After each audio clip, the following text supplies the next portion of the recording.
Dios le bendiga. Tengo que contarle unas cuantas cosas, pero antes le quiero leer algo. Un texto de la palabra del Señor que siempre me ha bendecido, me ha ministrado. En momentos de dificultad, en momentos de lucha, siempre ha estado conmigo. Porque como decía en un momento Fernando, decía que en un momento Fernando estaba hablando, dijo o mencionó los momentos de crisis que se están viviendo en nuestro país. Déjeme decirle, como le dije el domingo pasado, no son tantos, sino que hay sobre eso mucho tipo de especulación, y no se olvide que estamos cerca ya, aunque falta todavía un año y pico, ya estamos en tiempo de campaña electoral. Lamentable, se los digo con total conocimiento de causa. A un par de políticos conocidos ya me ha dicho: pastor, vamos a trabajar que ya estamos en campaña. Y yo le dije: andá frechurro. Como son conocidos, tenemos buena, andá frechurro, le dije. Porque ya están ahora trabajando y pensando, ya estamos en campaña. Entonces tiene que ver con eso. ¿Se acuerda que el domingo pasado le dije? Le dije el domingo pasado, va a ver lo que pasa el lunes con el dólar. ¿Se acuerda? ¿Se acuerda o no se acuerda? No dije que iba a ser, dije que iba a abrir más bajo. Claro, dije que iba a abrir entre 22.10, 22.50, una cosa así. ¿Se acuerda de eso o no? ¿O me van a acusar de mentiroso? ¿Pasó así o no pasó así?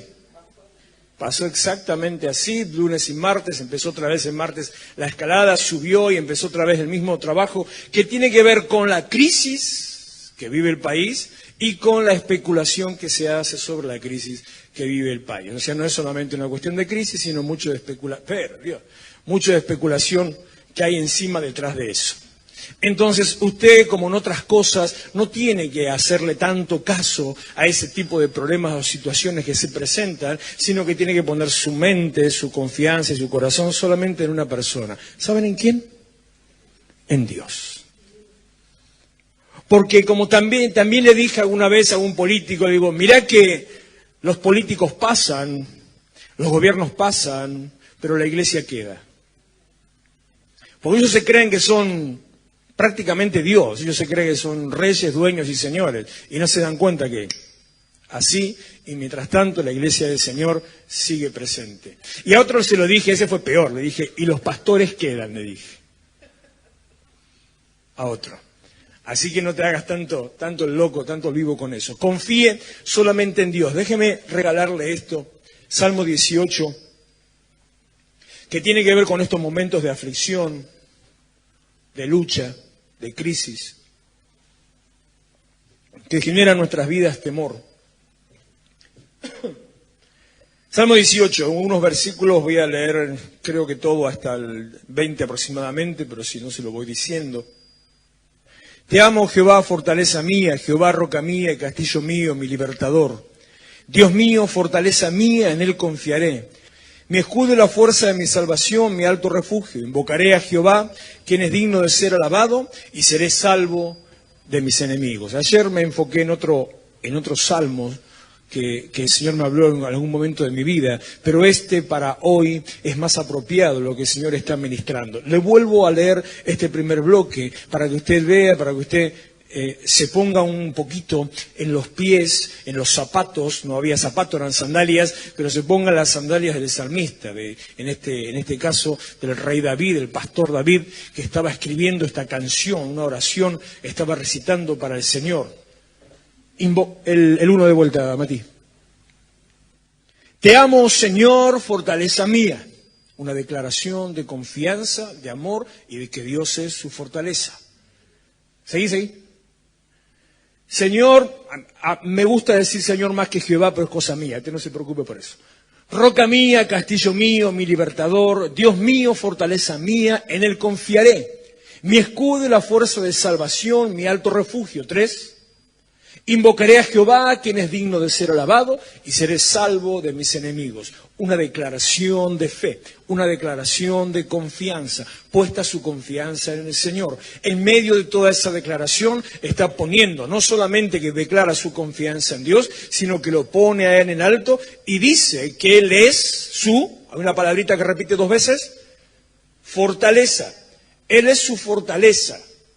La palabra fortaleza para nosotros puede llegar a tener un significado como nosotros lo usamos hoy. Cuando a mí me dicen fortaleza, o yo digo, es mi fortaleza, lo que siento, lo que pienso, tal vez lo que usted piensa, él es el que me da fuerza, ¿no? ¿Qué piensa por fortaleza? Fuerza. Pero en el contexto bíblico, la palabra fortaleza significa más que eso. Tiene mucho que ver con la época, con la forma de vida y con la construcción. Fortaleza no es lo que me da fuerza. Fortaleza son unos muros que se levantan alrededor, los cuales me guardan del ataque de los enemigos. Piense si vio alguna película de la Edad Media, o si vio alguna película o alguna serie. ¿A alguno le gustan las series históricas, medieválicas? Las fortalezas eran los muros que se levantaban de protección en la ciudad contra el ataque de los enemigos, de las ciudades enemigas, de los ejércitos enemigos que venían a conquistar, a tomar y a robar la ciudad. Cuando David dice, Jehová, Señor, fortaleza mía, no le está diciendo solamente, me da fuerza. Le está diciendo, vos sos en quien yo me meto, vos sos el que me rodea, vos sos el que me cuida, vos sos el que me está sosteniendo todo alrededor y me mantiene fuera del ataque de los que vienen contra mi vida. Ahora, el contexto en el que David está diciendo esto, estoy medio ronco hoy, el contexto, uno puede pensarlo en ese momento, es un contexto de adoración. Porque son los momentos en donde empieza la exaltación y adora el nombre de Dios, y entonces se derrama su alma delante de la presencia del Señor, o pasa un tiempo en oración, o lo que fuere. Da la sensación como si fuera un momento exclusivo donde está adorando a Dios. Esos momentos en que todas las cosas están bien, donde no hay problemas, donde no hay conflictos, donde no hay crisis. Yo, como les dije alguna vez, desde que tengo uso de razón, desde que me acuerdo, he visto crisis en nuestro país. O sea que ya, ¿qué le hace una mancha mal tigre, no? No pasa nada.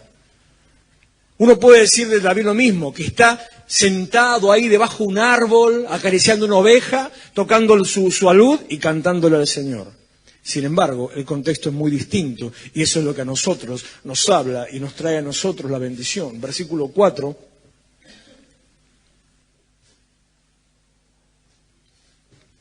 Me rodearon ligaduras de muerte.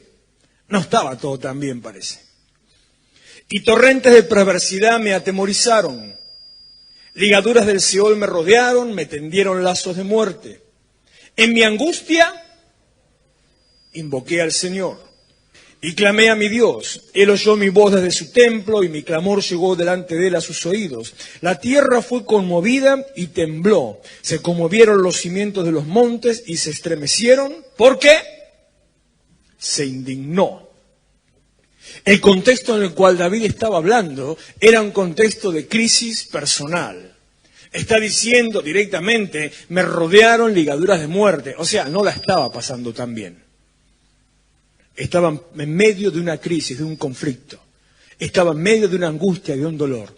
Estaba casi al punto de la muerte. No dice en forma poética ligaduras de muerte. El tipo estuvo a punto de morir. Y sin embargo, no se paró, no movió los ojos de la confianza, sino que afirmó su confianza en Dios. Le decía el domingo pasado, cuando vienen los problemas a nuestra vida, cuando golpean los problemas a nuestra vida, que les tocan a todos por igual, ¿se acuerda que mencionamos en un momento, el domingo pasado o el anterior? Ya la tormenta medio me confunde, no recuerdo cuándo fue.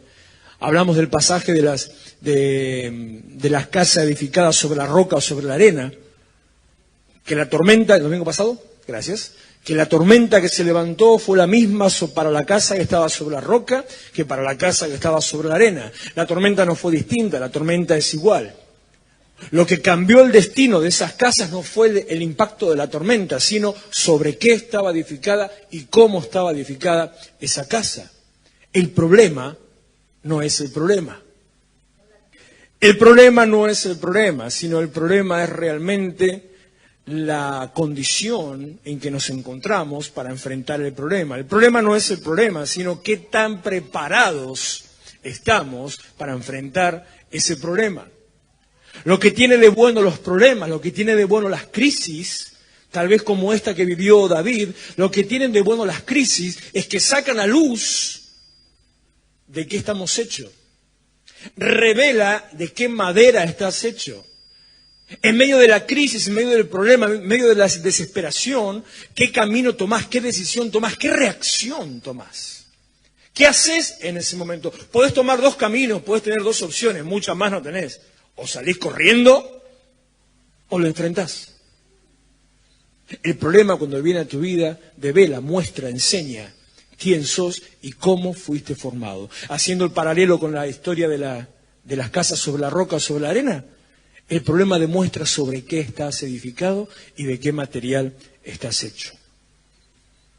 En medio de esa situación, David, en medio de esas ligaduras de muerte que lo rodearon, él pudo dejar a ver de qué estaba hecho. Él era un hombre, un muchacho, un chico, porque empezó su relación con Dios. Era un chico que fue marginado, fue despreciado, fue rebajado, fue humillado.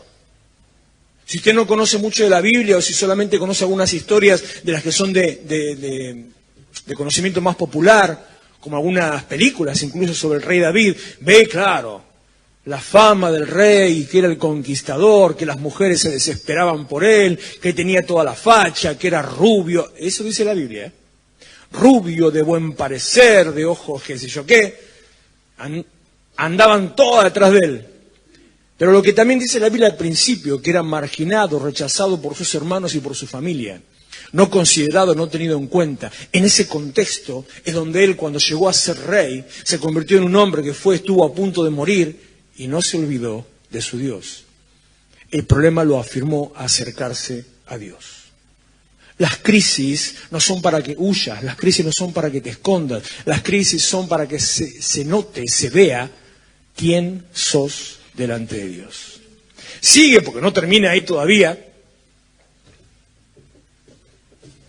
Y vuelvo sobre el último versículo. La tierra fue con el 6. En mi angustia invoqué a Jehová y clamé a mi Dios, él oyó mi voz desde su templo, y mi clamor llegó delante de él a sus oídos. Cada vez que vos levantás tu voz a Dios, Dios te escucha. La tierra fue conmovida y tembló, se conmovieron los cimientos de los montes y se estremecieron porque se indignó Dios. ¿Por qué se indigna Dios? Cuando un hijo suyo levanta clamor y se presenta delante de él, Dios se indigna y sale en su defensa. Humo subió de su nariz, muestra la imagen, esto sí poéticamente, muestra la imagen de los dragones, ¿bien? Los dragones enfurecidos, volando, arrojando humo y fuego. Esa es la imagen de la cual está hablando David y que, ¿sabe? Muchos de los mitos que hay sobre los dragones surgen por estas historias, pensando que realmente existían esa clase de seres mitológicos. Humo subió de su nariz y de su boca fuego consumidor. Carbones fueron por él encendidos, inclinó los cielos y descendió, y había densas tinieblas debajo de sus pies. Cabalgó sobre un querubín y voló sobre las alas del viento, puso tinieblas por su escondedero, por cortina suya alrededor de sí. Oscuridad de aguas, nubes de los cielos, por el resplandor de su presencia, sus nubes pasaron, granizo y carbones ardientes, tronó en los cielos Jehová y el Altísimo dio su voz, granizo y carbones de fuego, envió sus saetas y los dispersó, lanzó relámpagos y los destruyó. Entonces aparecieron los abismos de las aguas y quedaron al descubierto los cimientos del mundo. A tu reprensión, oh Señor, por el soplo del aliento de tu nariz. Y mire cómo termina. Envió desde lo alto, me tomó, me sacó de las muchas aguas, me libró de mi poderoso enemigo y de los que me aborrecían, pues eran más fuertes que yo. Me asaltaron en el día de mi quebranto, mas el Señor, mas Jehová, fue mi apoyo. Me sacó al lugar espacioso, me libró. ¿Por qué? Porque se agradó de mí. Los momentos de crisis son momentos para edificación. Los momentos de conflicto, también incluso conflicto social, son momentos para edificación. Son momentos para acercarnos a Dios. Son momentos en los que usted determina, lo que usted realmente puede decir si está confiando en Dios o no. Y son los momentos en los cuales sale bendecido, favorecido, si aprende esa lección. Ayer lo comenté anoche, qué mal que está mi voz, por Dios. Ayer estuvimos de fiesta, de velorio. Hoy vengo a un sepelio esta mañana temprano, por eso estoy medio ronco todavía. Falleció la madre de uno de los líderes de adolescentes el viernes a la tarde. Y este chico estaba en una lucha, de fe. Y lo comenté anoche más o menos, que él se la pasaba teniendo sus altos y bajos y vivía en un péndulo en estos 2 días.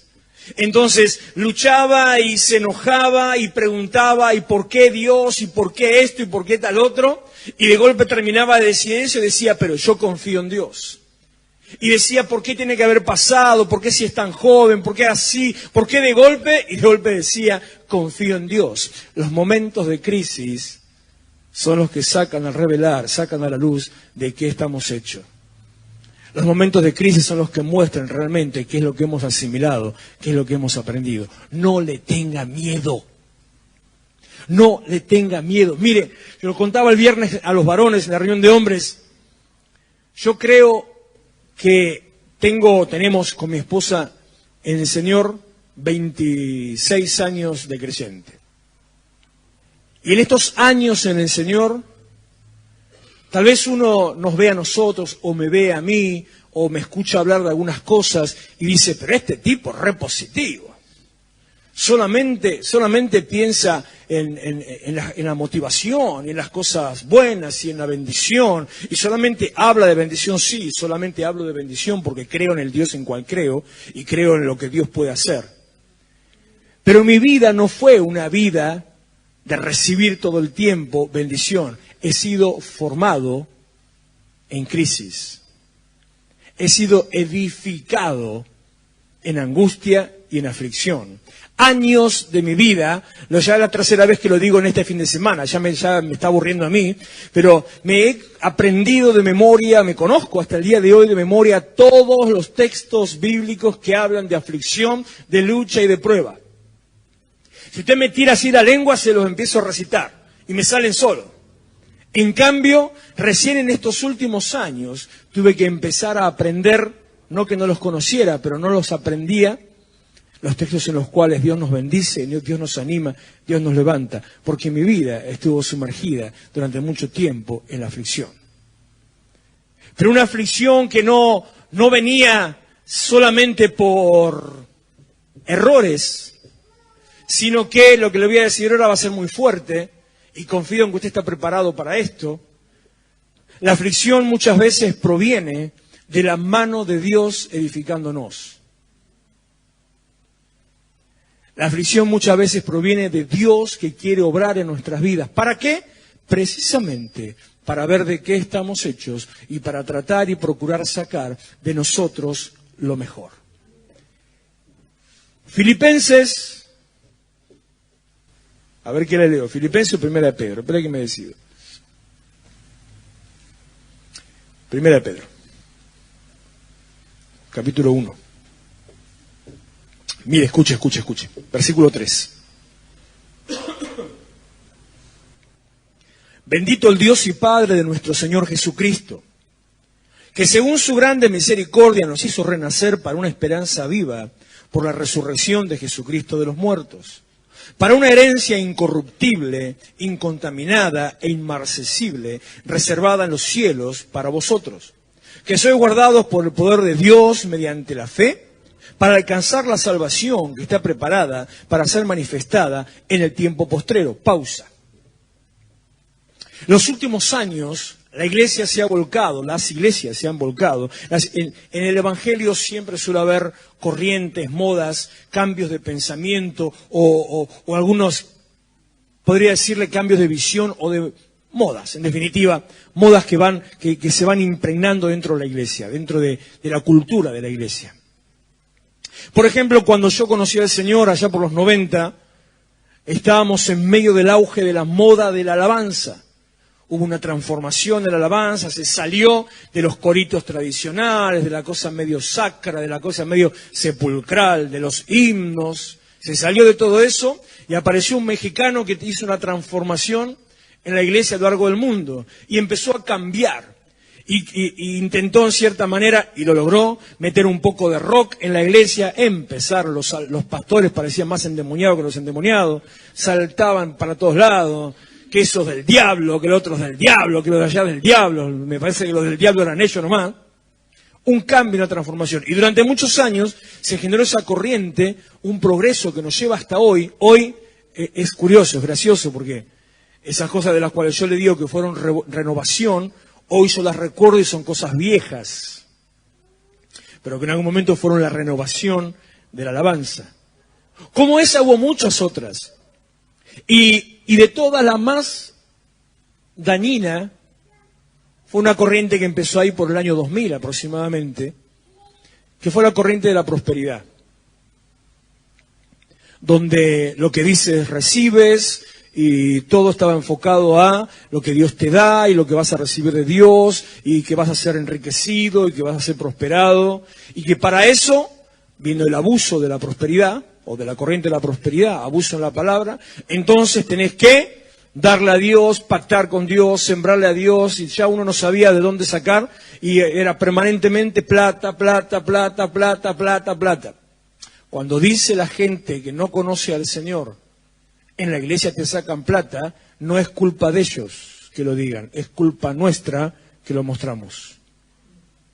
Porque eso todavía hasta el día de hoy sigue siendo una manipulación y una mentira. Y no solamente de la Iglesia Universal, que son expertos en ese tema, sino que muchos de aquellos que incluso critican o señalan a la Iglesia Universal. La Iglesia Universal no es iglesia, la Iglesia Universal es comercio. La Iglesia Universal es una empresa. Repito, muchos de aquellos que señalan a la Iglesia Universal por lo mal que hacen, terminan haciendo lo mismo. Entonces, esto ha generado personas apartadas, situaciones críticas, crisis económica. Esto ha generado familias que veían cómo su dinero, su casa se iba cayendo o destruyendo, sus negocios se perdían, un montón de cosas tremendas, terribles las cosas que pasaron. Pero tuvo una cosa buena, y en esa cosa buena me quiero detener ahora. Nos animó a creer y a entender esto que dice el versículo 4, creo que era el 4. ¿Vas a poner el 4 a ver? Sí. Nos animó y nos puso en la fe a entender esto. Esta corriente de la prosperidad nos hizo tener fe, nos animó, nos alentó a tener fe, a saber que tenemos una herencia que está reservada para nosotros. Nos animó a levantar la cabeza. Antiguamente, en los que no era mi generación, pero los de antes todavía, usted iba a una iglesia y le decían: cuanto más pobre, mejor. Cuanto más pobre, más cristiano. No se arregle, no se pinte, no se vista, no estudie. ¿Para qué va a estudiar? En el cielo no hace falta las letras. No estudie, que ya viene Cristo. Y se formó una generación de ignorantes, vagos, muchos de los cuales todavía hasta el día de hoy persisten. Hace menos de una semana tuve una discusión con un pastor de esa generación justamente por las mismas cosas. Todavía algunos persisten. Pero eso generó fe, aquello generó vagancia y generó solamente estar enfocados en la iglesia, en estar en la iglesia nada más. Cambiamos a esto generó fe. Yo creo que al que cree, todo le es posible. Yo creo que tenemos herencia en los cielos. Yo creo que Dios tiene provisión para nosotros. Yo creo que nos va a ir bien, aún en medio de la crisis. Yo creo que no nos va a afectar, porque la Biblia a mí me dice: caerán a tu lado 1000. Y del otro lado, ¿cuánto dice? Esa, ¿cómo lo sabe? Y 10.000 a tu diestra. ¿Y cómo termina? Mas a ti no te va a llegar. Yo creo. Yo soy un caprichoso, terco, convencido. Totalmente convencido de que eso es una realidad. A usted no le va a tocar. Tiene un condicional. El condicional es confiar. Si usted decide, en vez de confiar en Dios, hacer la voluntad de Dios, vivir como Dios le manda, pensar como en la manera que Dios le hace pensar, poner su mente y su pensamiento en Dios, no permitir que el diablo le llene de pensamientos opuestos. Si usted hace eso, entonces se va a cumplir. Pero Si en vez de solamente viene a la iglesia y después anda haciendo discusiones con los políticos, hablando mal del gobierno o de quien sea, no estoy defendiendo al gobierno, sino estoy hablando de la posición que debemos tomar. Usted se pone a pensar que todo está mal, que todo así, que todo asá, y me va mal y te va a ir mal, y le hace caso a la corriente que existe en la sociedad, usted está dependiendo de la corriente que existe en la sociedad. Y si usted se va a trabajar a McDonald's, por ejemplo, si usted se va a trabajar a McDonald's, tiene que usar la gorrita, aunque no le guste. Ay, pero a mí me queda mal. Te la pone igual, viejo, te va a tu casa. ¿Por qué le digo esto? Porque aquel debajo del cual usted se coloca es el que determinando su destino. Usted tiene que sujetarse a aquel del cual se coloca debajo. Si usted confía en una política económica, en una política de gobierno, bánquese la que venga. Pero si en vez de eso confía en Dios, todos los beneficios de la palabra de Dios son los que se van a cumplir en su vida. Uno decide qué hacer. Uno elige qué hacer. Yo elijo si me va bien o me va mal. Una vez uno se me enojó mal porque dije esto. Y lo voy a volver a decir. Usted elige si le va bien o le va mal. En aquella ocasión fue usando el lema de Supermercado Día. El mercado dice, si pagas más es porque querés. Entonces yo dije y digo, si te va mal es porque querés. ¿Sabe que estábamos el día viernes en el hospital donde estaba internada esta hermana que falleció? Y en un momento se generó una situación, una charla, una conversación con una médica cirujana, una de las que la atendía. No sé si era porque ya estaba pasada de hora o por qué, pero hablaba hasta por los pies la mujer esta. Entonces empezó, de golpe empieza a dar una clase de medicina, y hablaba, y hablaba, y hablaba, y hablaba. Era muy interesante lo que decía, entonces si no me hubiera aburrido, pero es muy interesante. En un momento dice, es increíble, dice, es increíble. Pero ahora ya está comprobado científicamente y en la facultad hay una materia que lo estudia. La relación existente entre los pensamientos y el desarrollo de la enfermedad. ¿Está escuchando? En realidad, dice, nuestra mente decide si nos enfermamos o nos sanamos. ¿Está escuchando lo que dice? ¿Vio lo que la Biblia dice? Sobre toda cosa guardada, cuida tu corazón porque de él mana la vida. Cuida tu mente más que cualquier otra cosa porque ella es la fuente de vida. Eso está escrito hace como 3000 años. Esto lo están descubriendo ahora. Entonces eso generó una conversación. Yo comentando esto, luego lo comento con otro médico de la iglesia, amigo, hermano, congrega con nosotros, y sacamos ese tema a charla, fue en la reunión de hombres. Y dice, sí, porque lo que sucede es lo siguiente, cuando vos generás una actitud positiva, o sea, vos te decidís a que te vaya bien, tu cerebro genera una hormona, y esa hormona ataca sobre los órganos o las glándulas o las partes de tu cuerpo que están afectadas, y esa hormona ataca la parte afectada en tu cuerpo. Si por el contrario, vos en vez de generar una actitud positiva, o sea, de decidirte a que te vaya bien y levantarte de buen ánimo, vos te hundís, el cerebro no solamente que no segrega esa hormona, sino que empieza a segregar otra opuesta, que lo que hace es pone al cuerpo como en un letargo. ¿Vieron cuando se dice, uno piensa que solamente es algo romántico? Se dejó morir. Y uno lo piensa como que así, qué cosa, ¿no? Me parece que es verdad. Nosotros tenemos la capacidad de decidir. Yo tengo la capacidad de decidir si me va bien o me va mal. Yo tengo la capacidad de decidir qué tipo de pensamientos dejar entrar en mi cabeza. Yo tengo la capacidad de decidir qué es lo que me va a pasar en la vida. Yo decido cómo vivo. No permita que nada lo venga a sacar de ese foco, no permita que nada lo corra del propósito, no permita que nada le venga a decir que le va mal. No escuche a los profetas del fracaso, aquellos que todo el tiempo le están diciendo le va mal. Aquel que usted le dice, voy a poner un negocio en esta época, ¿te parece? Eso, aguafiesta, pincha globo. Hay esa gente por todos lados. Si puede, si tiene la oportunidad, flee.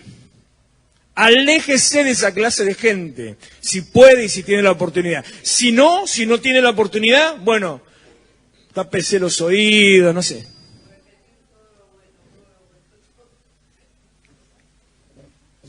Sí. ¿Se acuerdan que le conté a una persona que le estaba ministrando y que le decía, no haga caso a los pensamientos y repetí la palabra de Dios? Bueno, resulta que al final se ve que como, no sé qué pasó, entonces en definitiva, a instancias de su cónyuge volvieron a otra iglesia. Ya todo bien, listo, ok, me manda un mensaje a las 4 de la mañana. No, eso es pecado. Mire, audio de más de 1 minuto y mensaje de madrugada es pecado. Las dos cosas. Sí. Yo tengo un par de esos que se cuelgan, que mandan mensaje audio de WhatsApp de 6 minutos. No, chavo, no. No. Me han llegado a mandar un audio de 13 minutos. No. No. Voy a hacer una confesión. No los escucho. Así que nunca se gaste, porque no lo escucho directamente. Me manda mensaje a las 4 de la mañana. Gracias a Dios, mi teléfono siempre está en silencio, entonces yo ni enterado, pero lo veo apenas me levanto, a las 6:30, 7:45, cuando me levanto para llevar a las chicas, a las nenas a la escuela, veo un mensaje. Menos mal que empieza, perdón por la hora. Empezó así. Mi pastor, el nuevo, mi pastor me quiere hacer liberación, ¿qué hago?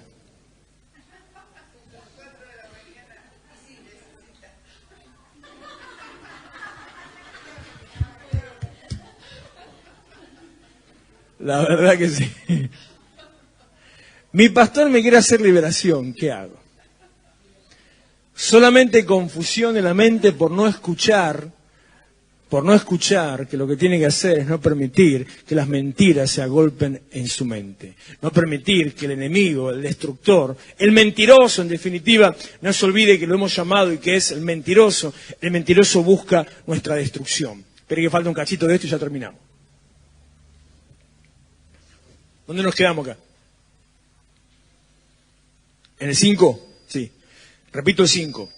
Que son guardados por el poder de Dios mediante la fe para alcanzar la salvación que está preparada para ser manifestada en el tiempo postrero. En lo cual, en esa salvación, ustedes se alegran. Aunque ahora, por un poco de tiempo, si es necesario... ¿Está leyendo o me está mirando a mí? Es más linda la pantalla que yo. Si es necesario, tengan que ser afligidos en diversas pruebas. Le dije que me lo sé de memoria esto. Todavía hasta el día de hoy.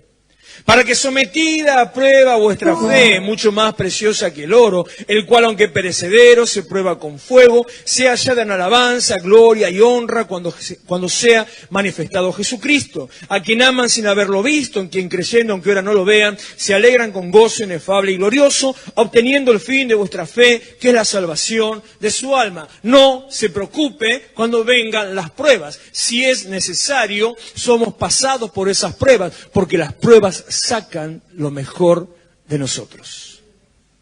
Uno nunca sabe de qué es capaz de hacer hasta que no se enfrenta a hacerlo.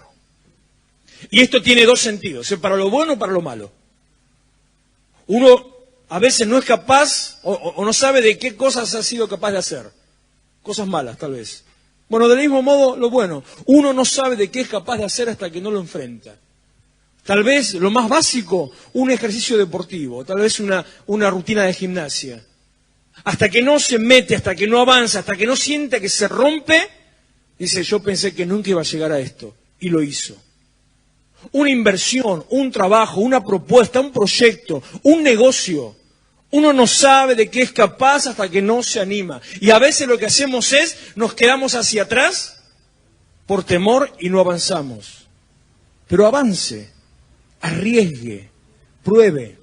Los momentos de prueba, aunque sean de aflicción, son momentos de edificación. Los momentos de crisis son momentos de edificación. Son los momentos en donde sale lo mejor y lo peor de nosotros. Lo bueno es que cuando sale lo peor, lo conocemos y lo confrontamos.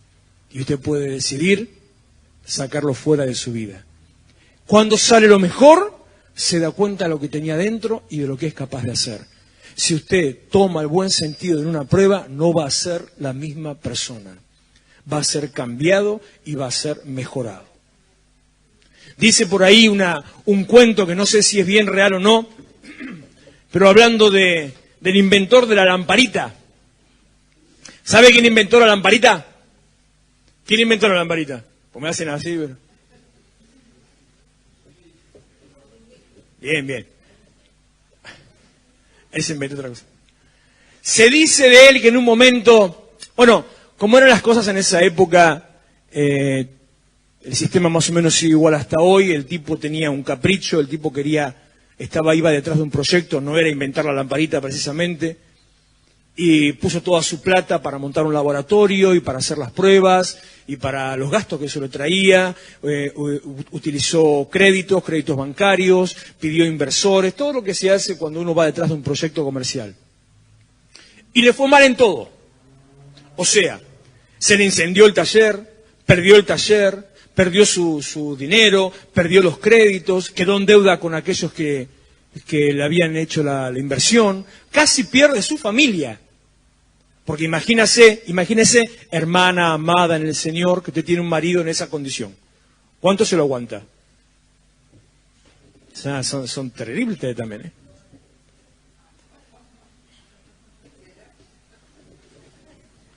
No entremos en esos temas. Hasta que en un momento, vaya a ser por casualidad, al tipo la cosa le funcionó. Y de golpe, en vez de explotar todo como explotaba siempre, se prendió la lamparita. Y quedó encendida. Y él se habrá sorprendido, supongo. Y ahí empezó una empresa que hasta el día de hoy existe, que es la General Electric.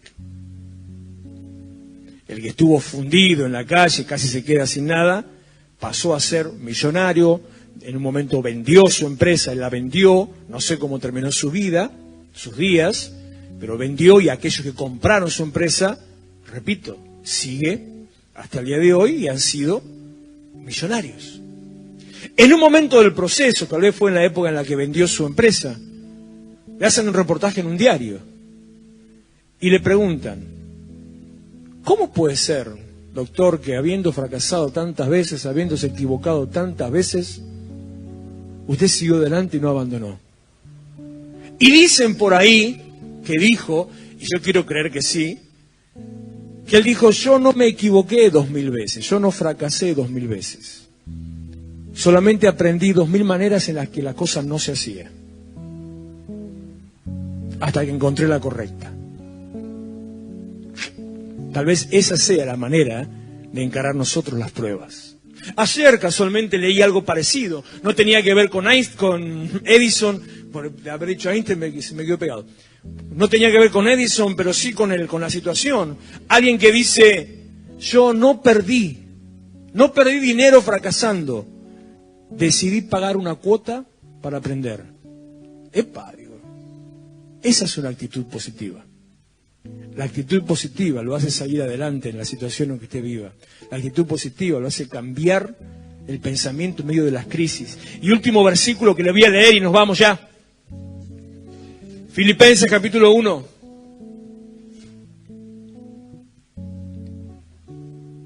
Versículo 6.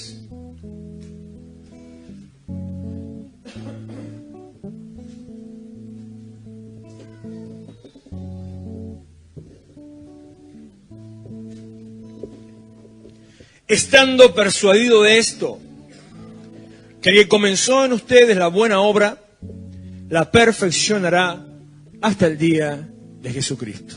Señores, estamos todavía avanzando en un proceso. Hay un proceso de perfección, que ese proceso termina cuando Jesucristo vuelva o cuando nosotros partamos hacia su presencia. No le tengan miedo a las pruebas, no le tengan miedo a las crisis. Aprenda a mantener una actitud positiva y a levantarse en fe. Porque en este año, que es año de restauración, año de libertad, tiempo de cumplimiento, Dios lo va a llevar a alcanzar las promesas, las cosas que Dios le prometió, y sus peticiones serán cumplidas. En este año usted va a ver la mano de Dios sobrando. Aunque haya crisis alrededor, aunque el dólar siga aumentando, aunque todo parezca temblar, aunque los políticos estén pero a flor de día, pase lo que pase, usted va a ser prosperado y va a ser bendecido si confía solamente en Dios. Póngase de pie, por favor.